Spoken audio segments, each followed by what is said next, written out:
to Mondemba, from whom to Campbell. We have spoken, and Mr. Biya must get the message. We saw the empty hall in which he spoke today, compared to the crowd that we have here.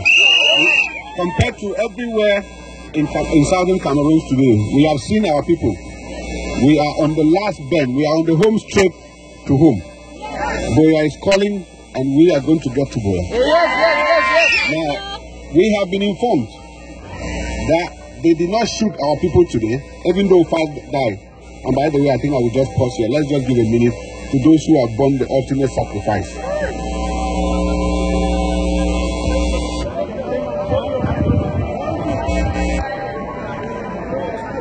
May their souls rest in perfect peace. So when we compare the events of today, this is going to be a milestone in our journey to Boya. Nobody thought this was possible. They have threatened us. They have fought us. But like one person, we have stood because we are going to win.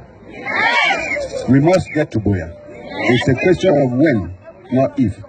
Today we have proven that it doesn't matter what Mr. Biya says. We have only one place, one authority that we listen to, and that's the Governing Council of Southern Cameroon and Nigeria.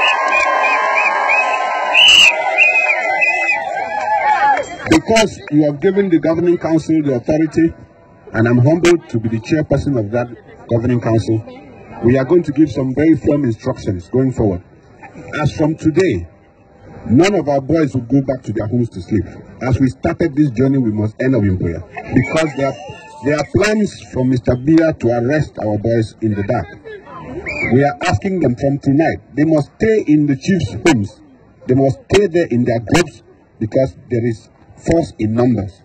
None of them will go homes. I have asked the mothers to prepare food and take to the friends' houses and the chief's palaces. We are going to stay there. This protest will continue tomorrow. It will continue the day after.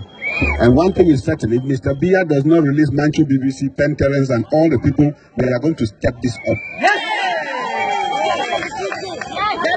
We have come too far.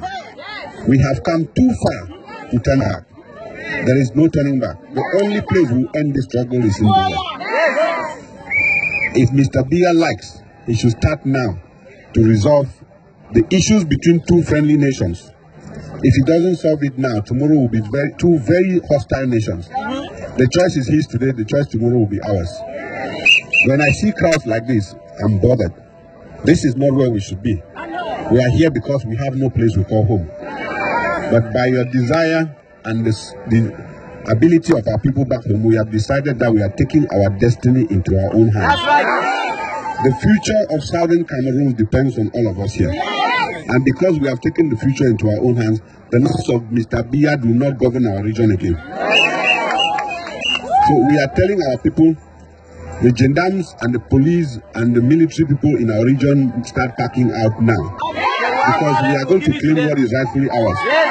We have insisted that this revolution is going to be a peaceful, non-violent revolution. We have kept it this way until now. But we can see the hand of Mr. Biya consistently pushing our buttons. We are reminding him that the right to self-defense is a human right. When we have to use it, we will use it to good effect. So make no mistake. The fact that we are watching and we are being very cautious and we are insisting on self-defense, on non-violence, doesn't mean that we can be pushed too far. The proof is that for 56 years we've accepted his push. And this year we have said enough is enough. Those 2 cubes of sugar have refused to melt, and they will melt no more.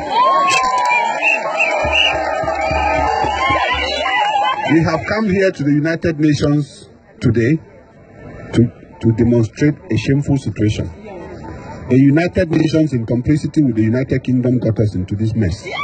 And we are speaking loud so that everybody can hear. They must get us out of this mess, or we'll get ourselves out of this mess.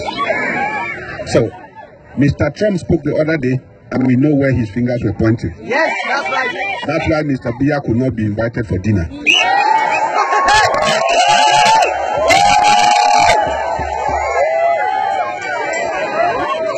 We heard what Mr. Biya spoke today.